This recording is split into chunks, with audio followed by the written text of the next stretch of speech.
Isang latang condense, 390 grams. Maglalagay din tayo rito ng all-purpose cream, 250 ml, yung isang pack yan. Tapos i-mix lang mabuti. Kailangan na paghalo mo yung condense saka yung cream. Yes. Ayan. Huwag tigilan hanggang sa ganyan na yung makikita niyong kulay. Okay. Yan, yung ating tasty bread. Ikat natin yung mga gilid. Masarap kasi pag merong tasty bread, mukha siya talagang cake. Ano? Oo. Yan, mag-a-assemble na tayo. Yan. Yung cream muna, yan, ikalat lang dun sa ating tub. Saka natin ilalagay yung ating tasty bread na kinat yung gilid. Ayan. Gagawa tayo ng Graham cake na no bake. Ano? Ayan. So, ayan. Mauuna siya yung ating tasty bread. Tapos lagyan uli ng cream. Yes. Ayan. Ayan. Tapos lalagyan natin ng yung Graham.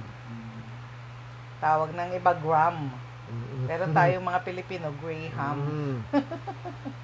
Okay na yan. Lagyan natin natin ng cream.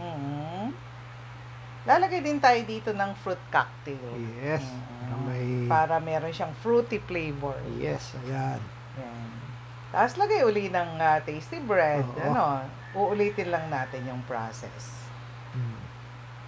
Ayan. Tapos yung cream uli. Okay, ayan.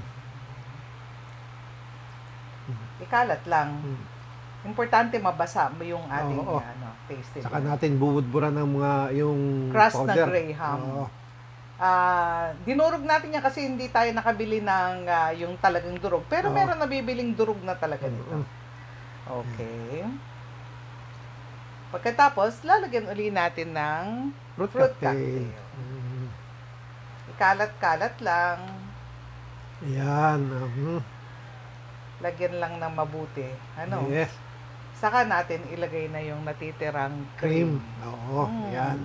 Masarap ito na dessert. Masarap ito sa Pasko. Ayan. Ilalagay natin ito sa freezer.